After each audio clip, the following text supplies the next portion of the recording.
শ্রীগুরু জয়, শ্রীগুরু জয়, শ্রীগুরু জয়। আমি ইভা চক্রবর্তী আবার আপনাদের সামনে আবার একটা নতুন গুরু কথা আনলাম। ভগবান দাদুর গুরু কথাগুলো বড়ই সুমধুর, মানে শুনলে মনে হয় শুনতেই থাকি, আবার বললে মনে হয় বলতেই থাকি। প্রথমে আমি আমার কুলদেবতা গিরিধারীলাল জিউর চরণে অনন্ত কোটি প্রণাম জানাই এবং ভগবান দাদুর দাতুর চরণে কোটি কোটি প্রণাম জানিয়ে এবং শ্রীগুরুর সঙ্গে সকল শিষ্য ভক্তদের মঙ্গলার্থে তাদের শ্রীচরণে প্রার্থনা জানালাম। অনেকদিন আগেকার একটা ঘটনা আমি আপনাদের কাছে বলছি। টালিগঞ্জ থেকে সবে তখন নাকতলাতে কেন্দ্রীয় আশ্রম স্থানান্তরিত হয়েছে। একজন শিষ্যা তার ছেলেকে নিয়ে শ্রী শ্রী গুরুদেবকে দর্শন করতে এসেছেন। রূপা দিয়ে বাঁধিয়ে একজোড়া খড়ম তিনি শ্রী শ্রী গুরুদেবকে ভক্তি সহকারে উপহার দিলেন। শ্রী শ্রী গুরুদেব মধুর হাসি এসে বললেন, হাসিটা তো খুব সুন্দর ছিল ভগবান দাদু, তাই হাসি দিয়ে বললেন, মা এতদিন সাধু সঙ্গ করলা, আমাকে আভাব চিনলা না? এই রূপার খড়ম দিয়া আমি কি করব? রূপাটুকু খুলিয়া বেচিয়া দিয়া গাঁজা খাবো, খড়ম জোড়া কিছুদিন ব্যবহার করার পর ফেলিয়া দিব। শিষ্যা বললেন, বাবা, বিশ্ব ব্রহ্মাণ্ডে আপনি যে কত কিছুই খান সে আমি খুব ভালোই জানি। আমার প্রাণে চেয়েছে তাই এই খড়ম দিয়েছি, এখন আপনি যা খুশি তাই করুন।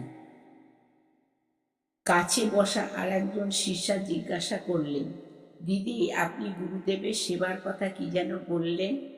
শ্রী শ্রী গুরুদেব এবারও রসিকতা করে বললেন, সে মা তুমি বুঝবা না, এই মা আমাদের অনেকদিন ধরেই দেখছে। তার বউকালে গুরু ঠাকুরকে কত কোলেও নিয়েছে। এ কথাও হেয়ালিপূর্ণ। তো শিষ্যা তার বিবাহের পর থেকেই তার শ্বশুর বাড়ির দেশে শ্রী শ্রী গুরুদেবকে দর্শন করেছেন কতবার এবং কত উৎসবাদিতেও গেছেন। তার কোলে নেবার কথা তার কুলগুরুপুত্র দুজনকে বরিশাল জেলার আগরবাড়ি নিবাসী শ্রীযুক্ত তারাশঙ্কর ভট্টাচার্য ও শ্রীযুক্ত গৌরীশঙ্কর ভট্টাচার্য কোলে নিয়ে বেরিয়েছেন। গুরুবৎ গুরুপুত্রেষু, গুরুপুত্রকে কোলে নিলেই গুরুদেবকেই বাৎসল্যভাবে কোলে নেওয়া হয়। আর গুরুর আধার ভিন্ন হলেও তত্ত্বত গুরু এক। উক্ত শিষ্যের কাছে কুলুকুরু ও শ্রী শ্রী গুরুদেব আজ অভিন্ন বলে প্রতিঘাত হল। কিছুদিন ওই বাঁধানো পাদুকা যুগল ব্যবহার করার পর শ্রী শ্রী গুরুদেব দমদম বিরাটি বাগুইহাটি এলাকার একজন শিষ্যকে তিনি পূজা অর্চনার জন্য দিয়েছিলেন। তাহলে ভগবান দাদু রূপোর খড়মও ব্যবহার করতেন না, এই মানে গুরু কথা থেকে আমরা সেটা জানলাম। মানে যত সাধারণভাবে থাকা যায়, মানে শুদ্ধ ভগবানের আধার, যত সাধারণভাবে থাকা যায় তিনি সেই রকমভাবেই থেকে গেছেন। শুধু আমাদের দুর্ভাগ্য, আমরাই তাকে চিনতে পারলাম না, বুঝতে পারলাম না।